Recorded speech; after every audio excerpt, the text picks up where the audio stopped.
Hi, sixth grade. Today we're going to be continuing our unit on the interaction of Earth's spheres. Today's topic is renewable energy resources. So this lesson ties in really well with our lesson from last week about non-renewable resources. Our essential question for today is, what does it mean if an energy source is renewable? So let's go ahead and get started. All right. So a renewable resource can be replaced or restored as it is used. So that means that we are not in danger of running out of renewable resources the same way that we would be worried about running out of non-renewable resources like oil or coal or natural gas.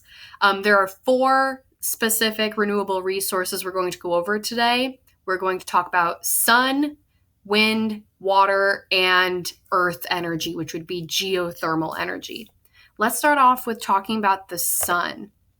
So energy from the sun is called solar energy.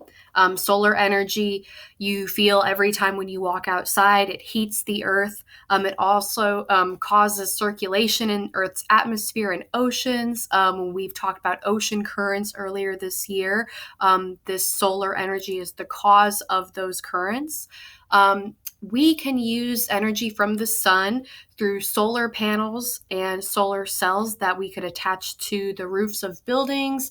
And you've also seen them in kind of more common areas too. If any of your parents have little garden lamps, like the ones that you see to the left of your screen, there can be little solar cells on top of those garden lamps. So that way, when the sun is heating them up all day, they're storing that solar energy and they can produce light at night. On a larger scale, we could have solar energy generating enough electricity for an entire house.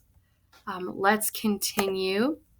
So we also have energy from the wind. You guys have seen these windmills, I'm sure, if you've driven at all through the Midwest or any other flat areas. They produce no waste and no pollution, which is awesome.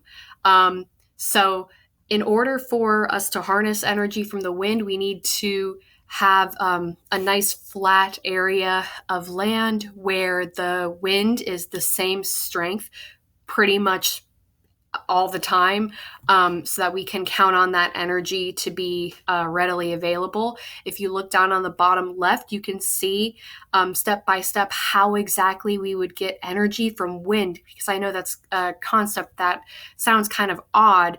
The main idea you need to know here is that it spins the wind turbine. When it spins the wind turbine, it generates that electricity. It will connect to a generator, and then eventually could even produce electricity for your home. All right. Energy from water is called hydroelectric energy. This would be through dams. So dams produce electricity for us by, first of all, the dam being built to retain water. A lake normally begins to form behind the dam. And then water is slowly released from one side of the dam to the other. As you can see in this diagram, as that water is released, it starts to spin a turbine. And between that turbine and the generator, electricity can be output into the local community. And then last but not least, we have energy from the earth. This is called geothermal energy. This is the same type of energy that causes volcanoes to erupt or geysers to form. We can harness the power of geothermal energy through geothermal power plants.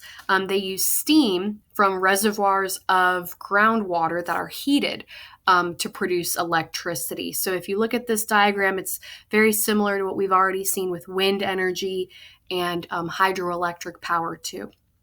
All right, that's it for today. Go to Google Classroom, answer your question of the day.